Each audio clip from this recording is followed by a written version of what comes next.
parents are presumed to love their children. And if you have fit parents, and we could discuss what that is, but if you're an ordinary parent that's taking care of your kids' needs, by and large, you know your child best and you have an interest in doing what's best for them. Again, it isn't the language best interest. I like to actually put it more colloquially. It's, are the parents doing an adequate job? And if they're doing an adequate job, everybody needs to just butt out.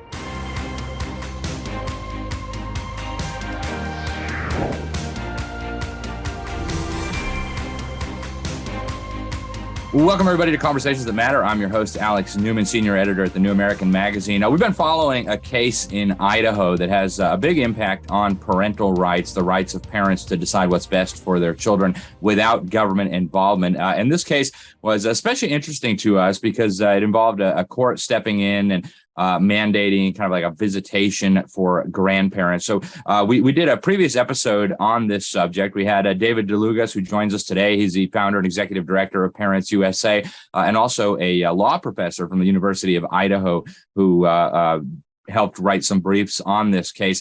Today, we are joined not just by David, but also with Brian and Stephanie Evans. These are the parents who fought this battle all the way to the Idaho Supreme Court and won.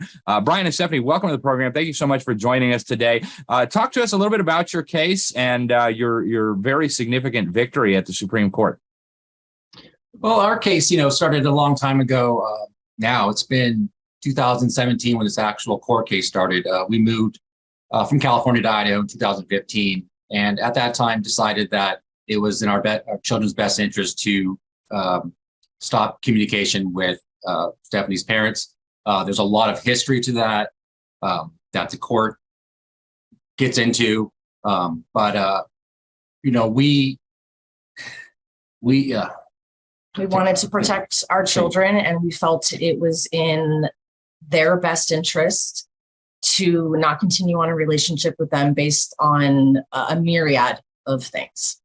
Yep. And so even without getting into the specific details, private family details, you guys are the parents. And, I think a normal, reasonable person would look at this and say, well, parents know best for their children. And yet in your case, the courts got involved, the government got involved and said, no, you must allow the grandparents to interact with these children. And you guys fought, and you fought hard. You fought all the way to the Supreme Court. I guess you guys spent almost $100,000 of your own money, and you won. So what did the Supreme Court say in your case, and why did they come down in that direction? Well, the Supreme Court basically said what the U.S. Constitution says, and through David can help, or you can help. Go ahead, David. I think you can handle this a little bit better. I'm so sorry. Well, Brian and Stephanie are on target. The U.S. Supreme Court has spoken to this issue long ago, and over the years, there's been an evolution of courts around the country trying to follow the U.S. Supreme Court or try to weasel their way out of it, frankly. And in this case, thankfully, the Idaho Supreme Court came in and said, well, look, if a court is going to intervene on and intrude on a family, on what the parents want to do, then it can do so in a very narrow, limited scope where it's necessary to prevent harm to a child. It has to consider what the parents want to do, give extra weight to what the parents want to do. And they can't make decisions just because they think their decision, a trial court's decision, is better than what the parents have decided they prefer to do. So it's a matter of who really ultimately gets to decide when it's between one person's opinion, a trial court, or the parents. And the Idaho Supreme Court thankfully said the legislation currently enacted in Idaho doesn't allow for this. It doesn't provide any of the safeguards, and therefore it was struck down. A kind of unusual legal maneuver, Alex, when a Supreme Court says we can't save the statute by giving an interpretation that would make it constitutional. So we're saying it's facially unconstitutional. It's off the books. Yeah. And so, David, you were involved in this. Your organization, ParentsUSA, you guys filed an amicus brief, a friend of the court brief, siding with the parents in this case. And I guess your main focus in your organization is protecting the rights of parents to make decisions for their own children. Why did you guys decide to get involved in this case? And what are the implications nationally beyond Idaho of this case and similar cases and similar ideas where the courts have kind of tried to decide for parents what they can and can't do in terms of their children and their grandparents? Well, this was one of those very straightforward cases, one of the few actually that we see where the parents, based upon the facts that the judge had found, mind you, they had an evidentiary hearing over 3 days. The judge took in all this evidence. The judge made findings of fact, declaring these parents to be fit parents and finding some real issues with the grandparents. And even so, put forth an opinion or an order saying the children must have contact with the grandparents, and here's the schedule. So in this case, it really was a legal issue. And the legal issue is what we just discussed. And the reason we wanted to get involved is because it's the same issue over and over again in different contexts. You'll recall we talked about the mom in North Georgia who got arrested because she made the decision that her children were safe being home with their 14-year-old. Mm-hmm. Well, who should supplant that decision? The law enforcement, the sheriff who showed up with an arrest warrant? No, she can make that decision. That doesn't mean there are never any negative consequences to a child, but we can't be second guessing parents in everything they do. Every day they do it, whether it's education, healthcare, things such as who do they associate? Who do we allow them to be around, and who should make that decision? Stephanie and Brian and every parent in America who's a fit parent should be able to decide, I'm not going to let my kids go play with their friend.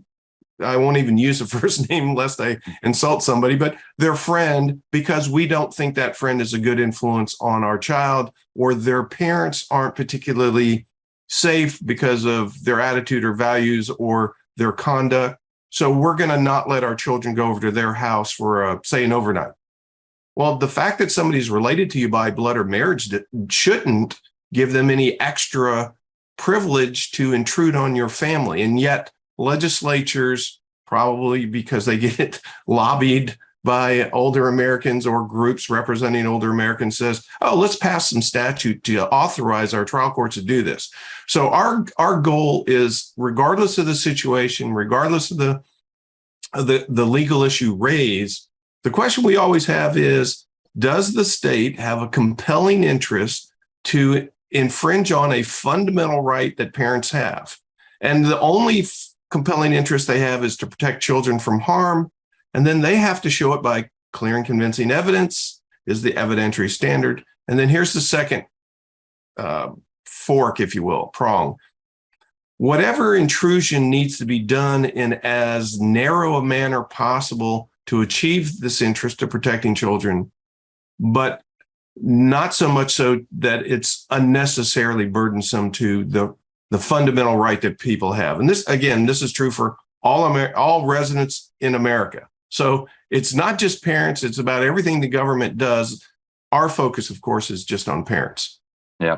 So a lot of legalese there, David, for folks who do. No, that's good. But, all this stuff about compelling interest and least intrusive means. And these are all things from kind of court decisions and case law. But let's get to the principle, David. I've been very concerned, and we've talked briefly about this before. I've been very concerned about this trend that we see, not just in the United States, but around the world. The UN Convention on the Rights of the Child actually articulates this clearly. They say that decisions need to be made in the best interest of the child. And I think almost everybody on planet Earth would agree with that. But the question then is, who is going to determine what are the best interests of the child? Is that going to be a judge? Is that going to be a legislature? Is that going to be a governor or a bureaucrat? Or is that going to be the parents? And, this kind of language has been popping up in statutes across the country. This idea of the best interest of the child. But you believe, and obviously you're very passionate about it, I mean, this is what you do. You believe that parents are the best ones to determine what is in the best interest of the child, virtually always. Talk about that. Why do you think it's so important that parents be entrusted to make these decisions and not grandparents, bureaucrats, social workers, judges, et cetera? Well, first of all, let me say that whatever is about to come out of me is not my personal opinion. I happen to agree with it, but that's not what I'm going to share with you and your audience. What I'm going to share is what the U.S. Supreme Court has said about the U.S. Constitution, which is parents are presumed to love their children. And if you have fit parents, and we could discuss what that is, but if you're an ordinary parent that's taking care of your kids' needs, by and large, you know your child best and you have an interest in doing what's best for them. Again, it isn't the language best interest. I like to actually put it more colloquially. It's, are the parents doing an adequate job? And if they're doing an adequate job, everybody needs to just butt out, stay out of their lives, stay out of their existence, because while maybe you and I and others in the trial court and the legislative body in a particular state can say, hey, we know how you could do this better. The freedoms that we enjoy as Americans include not doing it like other people think might be better for us. And maybe they're right even. But as long as we're not hurting our children, the government doesn't have a right to intrude on our fundamental rights. So that's really where I'm going with this. It's not about doing what's best, because parents don't always do what's best. But as long as they're doing what's adequate, it's nobody else's business to come in and say, but you could do it better. Your child could go to a better school. Your child could be driving a nicer car. Your child could be, there are so many ways in which government could say, it's our entree into your life and your family. We're going to use that as an excuse. And I think it's come up a lot in recent days and weeks and months. And in fact, I saw something earlier today on it is, if we say it's better, and then we're doing it for your children and our children and everybody's children. We're a community and the children of the world. And that is seductive, because all of us have that part of us that goes, yeah, we want to do what's best. And that's fine. You do what you want to do. And we hope it has an impact on our child and our family that's positive, as long as you're not coming into our home and intruding on our decision-making and our family, as long as we're adequately taking care of our child. Yeah. It's very interesting, David. And I have a question. It's not really related to this case, but as you were talking, I couldn't stop thinking about it. We have, I think right now, a deliberate effort by the Biden administration and by senior people in the administration to set up this idea that parents who don't affirm the gender choices of their children are actually a threat to their children, that parents who don't agree that their child needs gender affirming care, is what they call it, hormone treatments and surgeries and things like this, that they are going to put their children at risk of suicide and things like that. So it looks to me like they're setting up an argument. And I think we've already started to see some of this, especially in Canada and Western Europe. I think we're going to see it in more states soon. But this argument that parents are a threat to their children if they don't agree that their child is actually some different gender that they have chosen. Are parents in America at risk of this kind of intrusion? And what steps should families be taking right now to protect themselves? What steps should legislatures be taking to protect parental rights in cases like this, in cases related to this, where the government's saying, no, we think the parents are a threat to their child because we've got some study or we've got some expert who says this? How do people prepare for that?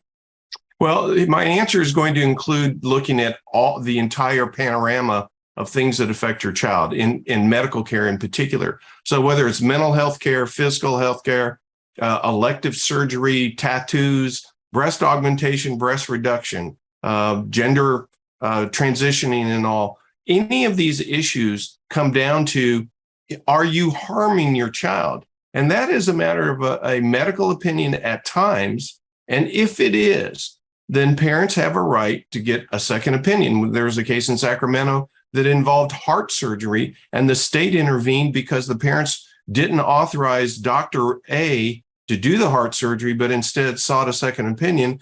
Dr. B, also a medical doctor in Sacramento, said your child doesn't need heart surgery. And they had to defend that decision in court, which is absurd. So if there are so-called experts who believe a certain outcome for every child is necessary, the parents need to be prepared to engage their own expert, their own doctor, who may have a differing opinion. They may be butting heads with their own child, but ultimately it comes down to getting involved in the political process to preserve, among other things, most importantly, transparency.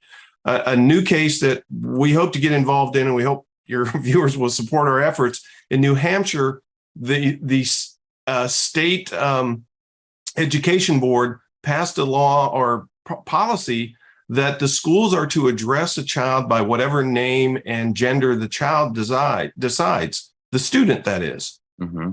Even if the parents disagree. And here's where it gets worse. They have also authorized the school teachers and administrators to lie to the parents. In other words, oh, sure, Miss Jones, we're going to call your child by the gender that you and name that you want us to based on their birth. But in reality, they're not doing that. They're lying to the parents. So the parents don't even have, they're not fully informed, so they can't make the decision for their child and their family. Hey, we're going to take our child out of the school. You can do whatever you want at your school. We can't make you do it differently, but we certainly don't have to have our child going there and getting treated in a way that we believe is contrary to both our values and his or her well-being. So that's transparency, being fully informed. So parents need to be engaged. They need to make sure they're informed. They can't be passive. And then in the political process, I do think everybody needs to be paying attention. You need to be voting, at least vote in favor of those legislators and executives in our government who favor not only parents' rights, but full disclosure and transparency, because you can't make the right decision for your child if you're getting bad information about how your child is being treated. Yeah. Critical advice there. Thank you, David. Brian and Stephanie, before we let you guys go, any final words for parents out there who may be in similar battles? What's next for you guys? Well, I just want everybody to keep fighting. If it's, parental rights it is our right.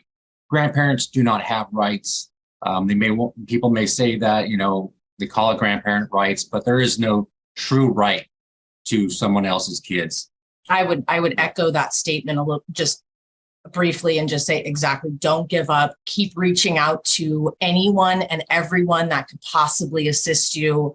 And there are great people like David out there that can be of assistance to you, and reach out to those people, reach out to your state's legislation, and don't ever give up, because this is really worth it. Parents should ultimately have the say in their rights, their children's lives. So until they don't, so until they're grown-ups and they get to make their own choices. And in our case, we're making sure that we're being therapeutic with our kids, making sure that, they understand that they're loved. And this was an improper usage of the law, basically. And we're going to go ahead and talk to them about that and inform them about that and keep your kids in the loop about that. So anyway. Very good. Well, thank you, Brian and Stephanie. Thank you for fighting. Congratulations on your victory. I agree. Parents really need to be the final decision makers here. It's so inappropriate that normal people would have to spend $100,000 battling for something that would seem so obvious. David, before we let you go, what's the best way to find ParentsUSA online? How can people follow you and get in touch? Thank you, Alex. ParentsUSA.org on the web. And of course, social media. We're on Facebook, LinkedIn, Twitter, and Instagram, but please follow and like us. And we're a 501c3, and we rely upon the support of parents around the country to allow us to participate in cases like Brian and Stephanie's and help them out and help the other parents who seek our assistance daily. Fantastic. Well, David DeLugas, Executive Director of ParentsUSA, Brian and Stephanie Evans, thank you all for joining us today. Best of luck to you all. Thank you, folks, for watching. I'm Alex Newman. This is Conversations That Matter for the New American Magazine. Till next time, God bless you all.